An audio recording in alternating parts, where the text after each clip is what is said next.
Kemenangan hari ini dimulai dari sekarang. Selamat mendengar di siaran Nutrisi Rohani. Halo para pendengar dan teman-teman Indonesia, selamat mendengar di Nutrisi Rohani.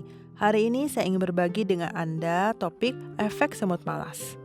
Sebuah artikel membahas tentang semut malas. Istilahnya ini pertama kali muncul dalam percobaan yang dilakukan oleh tim peneliti biologi Universitas Hokkaido di Jepang. Mereka melacak 3 kelompok koloni semut hitam, masing-masing terdiri dari 30 semut, untuk mengamati kehidupan dan pembagian kerja mereka. Diketahui sebagian besar semut sangat rajin bekerja. Mereka harus membersihkan sarang, membawa makanan, dan merawat anak-anak semut. Hampir setiap hari bekerja tanpa berhenti. Namun, ada juga segelintir semut yang tidak melakukan apa-apa. Seharian berkeliling di daerah koloni semut, tidak pernah bekerja. Para ahli biologi menyebut semut ini sebagai semut malas. Menariknya, ketika tim peneliti memutus sumber makanan koloni semut tersebut, semut yang rajin tersebut langsung terjerumus ke dalam kekacauan. Sebaliknya, semut malas tidak terburu-buru dan memimpin koloni semut malas untuk berpindah ke sumber makanan baru. Ternyata kelompok semut malas ini bukanlah benar-benar malas, melainkan mereka menghabiskan sebagian besar waktunya untuk mengawasi lingkungan dan kondisi. Mereka tampak menganggur, tetapi mereka tidak pernah berhenti berpikir. Inilah efek semut malas. Jadi ada pepatah, di balik upaya fisik, itu hanyalah gerakan otot yang biasa.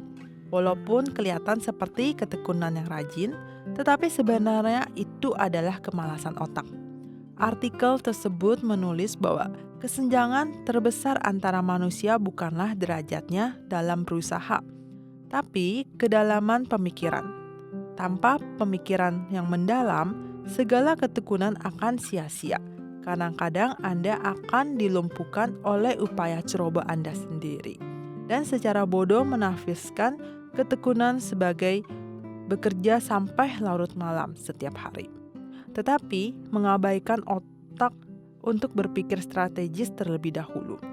Baru pada akhirnya kita menyadari bahwa kita hanya menggunakan ketekunan badan untuk menutupi kemalasan otak untuk berpikir kritis. Teman-teman terkasih, apakah kamu juga termasuk orang yang sering berpikir? Cerita ini menyebutkan tanpa berpikir kritis mendalam, segala ketekunan akan sia-sia. Ketekunan badan hanya menutupi kemalasan otak. Ini memang sebuah pertanyaan yang patut direnungkan. Terlihat bahwa sebelum Anda sibuk secara fisik, lebih penting berpikir kritis dan menggunakan otak untuk membuat rencana yang baik. Ada pepatah di dalam Alkitab, siapakah di antara kamu yang ingin membangun sebuah bangunan, tidak duduk terlebih dahulu dan menghitung biayanya? Bagaimana cara membangunnya? Dengan kata-kata lain, jika kita ingin membangun rumah, siapakah yang tidak duduk pelan-pelan menghitung secara teliti?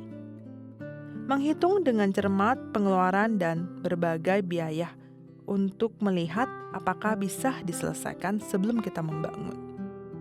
Ketika Daud menugaskan Salomo, putranya, untuk membangun tempel suci bagi Allah, dia berkata, "Untuk rumah Allah, aku telah menyiapkan emas, perak, perunggu, besi, kayu, batu, dan segala macam bahan bangunan dalam jumlah yang tidak terhitung banyaknya, sehingga pembangunan tempel dapat terlaksanakan."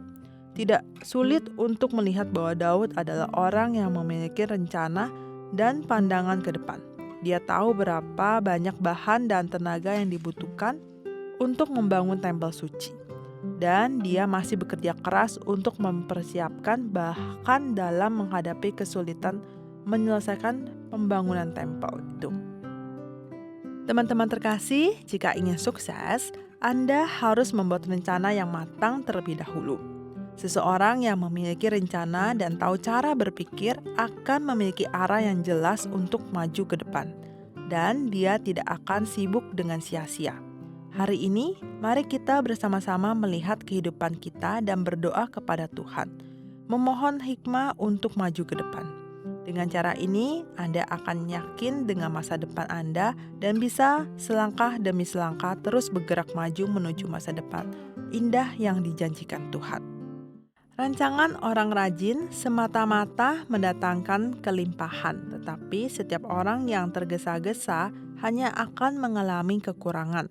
Amsal 21 ayat 5. Setiap episode 5 menit, mari mengisi kembali energi positif untuk diri sendiri. Nutrisi Rohani adalah acara yang dibuat oleh Gereja Kristen Brand of Life Sakhaina Taiwan yang disiarkan setiap minggu di saluran YouTube versi Indonesia.